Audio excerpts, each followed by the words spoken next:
Hamas perlawanan kompak menyerang Israel pada Senin 7 Oktober 2024. Sebagai tanda 1 tahun perlawanan, Hizbullah dan Brigade Al-Qassam sayap militer Hamas juga menembakkan 44 serangan ke Israel. Imbal serangan tersebut jantung Tel Aviv membarat dan sejumlah tentara tewas. Dilansir dari seraminews.com, hal itu telah dikonfirmasi langsung oleh militan Palestina. Dalam laporannya dijelaskan, Hizbullah dan Al-Qassam telah menembakkan 44 serangan ke Israel dalam kurun waktu 24 jam terakhir. Militan Palestina mengklaim serangan roket M90 Al-Qassam berhasil menembus Iron Dome dan menghantam jantung Tel Aviv. Al-Qassam juga berhasil melumpuhkan kumpulan tentara Israel yang menyerang utara Al-Bureij di jalur Gaza dengan peluru mortir. Sementara Hizbullah berhasil menargetkan pangkalan Nimrah yang menjadi salah satu pangkalan militer utama Israel di utara. Mereka juga menargetkan kumpulan pasukan Israel di dataran tinggi Kala di kota Blida dengan roket dan peluru artileri. Militan Palestina mengklaim bahwa serangan itu dilakukan untuk memukul mundur pasukan Israel dan juga membebaskan tanah Palestina dari tangan Zionis.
Perdana Menteri Israel Benyamin Netanyahu mulai kehilangan kepercayaan dari warganya.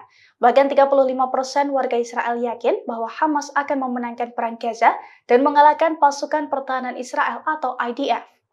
Dilansir dari tribunnews.com pada Selasa 8 Oktober 2024, hal itu diketahui dari sebuah jejak pendapat yang dikumpulkan oleh Lembaga Penyiaran Nasional Israel, Knews, dan juga Kantar Institute. Jejak pendapat tersebut mewawancari sampel sebanyak 653 yang merupakan warga Israel. Hasil jejak pendapat itu menunjukkan 35% warga Israel berpikir bahwa Israel akan kalah perang melawan Hamas. Dari angka tersebut, 27% diantaranya meyakini bahwa pemerintah mereka telah mengalahkan Hamas dalam serangannya di jalur Gaza yang dimulai setahun yang lalu. Sedangkan sisanya mengaku tidak yakin. Di sisi lain, pejabat militer Israel sebelumnya dan saat ini juga mengatakan bahwa mereka telah kalah perang di Gaza. Mayor Jenderal Gadi Samni, mantan komandan divisi Gaza militer Israel pun mengatakan bahwa kemampuan militer Hamas tidak dapat disangkal telah berkurang. Namun ia juga mengakui bahwa kelompok Hamas masih kuat untuk mempertahankan kendali atas Gaza. Brigade Al-Quds kembali merilis video yang menunjukkan pasukannya menyerang posisi Israel pada Selasa 8 Oktober 2024. Dalam video tersebut tampak pejuang Al-Quds beraksi seorang diri yang menembakkan lusinan rudal salvo ke konvoi tank Israel di kota Ashkelon. Serangan itu juga menyasar kumpulan tentara Israel di Camp Jabalia. Brigade Al-Quds mengklaim serangan itu tepat sasaran dan mengakibatkan konsentrasi Zionis terpecah.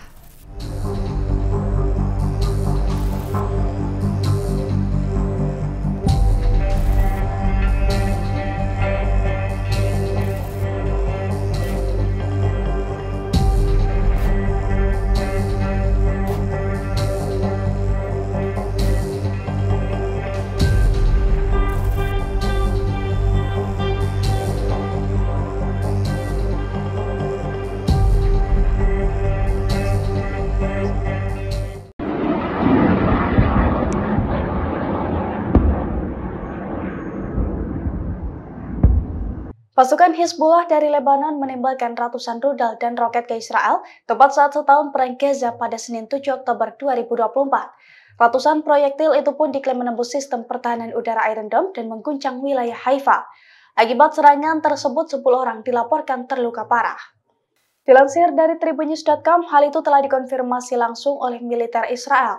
Dalam laporannya dijelaskan bahwa Hizbullah menembakkan 135 rudal dan roket ke Israel hingga Senin pukul 5 sore. Sebagian proyektil itu pun dilaporkan mengenai wilayah Haifa dan mengakibatkan kerusakan. Bahkan 10 orang tersambar peledak dan harus mendapatkan perawatan intensif. Selain Haifa, sejumlah roket Hizbullah juga menghantam wilayah Tiberias. Namun sayangnya, militer Israel tidak mengungkapkan kerusakan dan juga total korban dalam serangan Hizbullah di wilayah tersebut.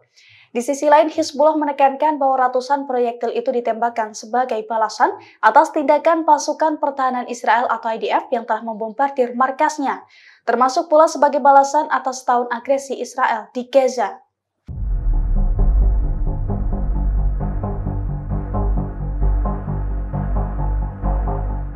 Tepat setahun perang Gaza, pasukan Hizbullah membombardir 11 aset penting dan berbagai titik kumpul militer Israel. Imbas aksi Hizbullah tersebut, Zionis mengalami banyak kerugian. Bahkan sejumlah tentara tewas tercecer akibat serangan Hizbullah tersebut. Dilansir dari Al-Mayadin, hal itu telah dikonfirmasi oleh pasukan Hizbullah. Dalam laporannya dijelaskan bahwa pada Senin 7 Oktober 2024, Hizbullah telah menembakkan sejumlah serangan besar ke Israel. Serangan pertama, Hizbullah menghujani roket ke Nimra, salah satu pangkalan militer utama Israel di sebelah barat Danau Tabaraya. Kedua, Hizbullah membombardir kumpulan kendaraan dan personil militer di lingkungan Jal al-Alam. Beberapa jam kemudian, rentetan serangan lainnya menghantam pemukiman Karmel dan juga Kafar Fradim. Serangan itu kemudian diikuti dengan serangan lain terhadap sekelompok bangunan di utara Haifa dan juga Karmel yang kedua kalinya. Sore harinya, Hizbullah menembakkan peledak ke Bukit Kalat di Blida dan wilayah Beit Hillel yang diduduki. Tak berhenti sampai di situ, Hizbullah masih melanjutkan operasinya dengan menyerang utara Haifa dan Talat al-Taihat hingga mengakibatkan korban jiwa. Terakhir, Hizbullah meluncurkan rentetan roket besar ke pangkalan Glilot unit 8.200 di pinggiran kota Tel Aviv.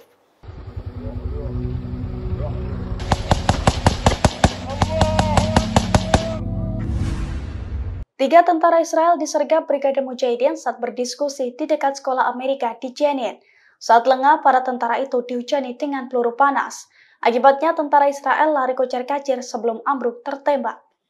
Video kepanikan tentara Israel saat dihujani peluru panas itu dirilis melalui saluran Telegram Brigade Mujahidin, tepatnya pada Selasa 8 Oktober 2024. Dalam video tersebut, tampak tiga tentara Israel ditembaki oleh sniper Brigade Mujahidin. Awalnya, tiga tentara itu sempat menghindar dan lari kocar-kacir mencari tempat yang aman. Namun selang beberapa detik, ketiganya pun ambruk satu persatu seusai tertancap peluru panas Brigade Mujahidin. Brigade Mujahidin mengatakan bahwa serangan ini dilakukan tepat setahun perang Gaza pada Senin kemarin.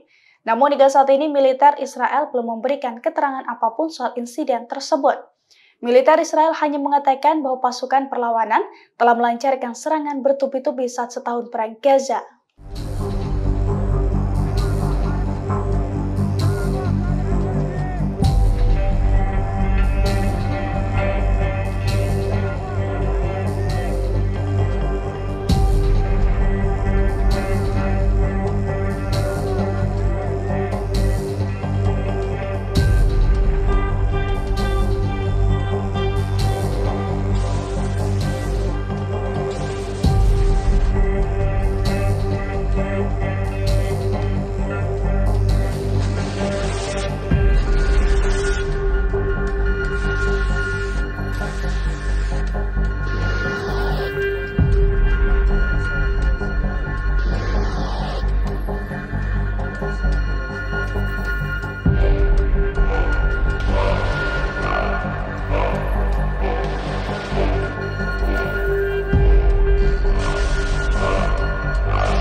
Download Tribun X sekarang, menghadirkan lokal menjadi Indonesia.